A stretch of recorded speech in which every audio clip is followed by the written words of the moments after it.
je suis praticien des hôpitaux, responsable de l'unité d'accueil et de soins en langue des signes du groupement des hôpitaux de l'Institut catholique de Lille et coordinateur du réseau Sourds et Santé. Le réseau Sourds et Santé, c'est une structure qui permet l'accès des sourds aux soins de santé en langue des signes dans toute la région Nord-Pas-de-Calais.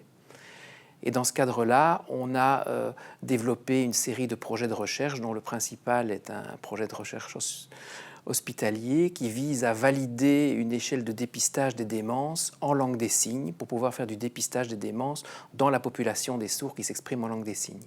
Donc notre travail consiste à transposer en langue des signes un test de dépistage des démences qu'on appelle le MMS pour pouvoir faire du dépistage de démence dans la population des sourds qui s'expriment en langue des signes.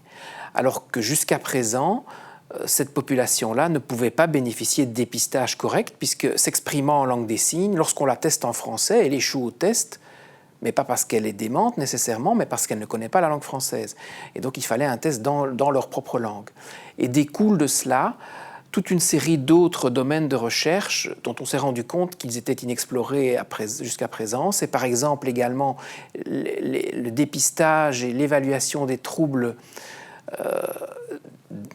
démentiels dans la population des sourds aveugles, donc ceux qui présentent un double handicap de surdicécité.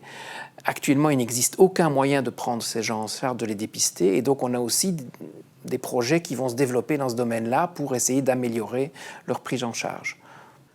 Quelque chose qui est très particulier dans les modalités pour passer les tests, c'est que pour passer les tests en langue des signes à des sourds qui ont des troubles cognitifs, donc des troubles potentiellement linguistiques, il faut quelqu'un qui soit très doué en langue des signes, très compétent en langue des signes. Et donc on doit travailler avec des sourds qui sont nos partenaires pour faire passer les tests. Ils sont validés par une équipe avec une neuropsychologue, mais ce sont les sourds qui font passer les tests. Et ça, c'est tout à fait original parce que si quelqu'un d'entendant fait passer le test, il n'a pas le niveau de maîtrise de la langue des signes suffisant que pour qu'on ait une bonne compréhension de signes éventuellement mal faits ou altérés par la maladie.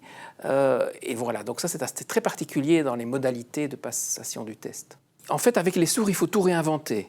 Il faut réinventer les méthodes de dépistage en langue des signes. Il faut réinventer la façon de les prendre en charge, puisque par exemple, lorsque les sourds présentent des troubles neurolinguistiques, des problèmes phasiques, des aphasies par exemple, il n'y a pas actuellement de personnes capables de les prendre en charge. Donc c'est aussi quelque chose qu'il faut essayer de réfléchir, et ça a des implications en pratique clinique, parce qu'il faut qu'on puisse leur proposer des solutions, mais il va falloir former des gens pour les prendre en charge.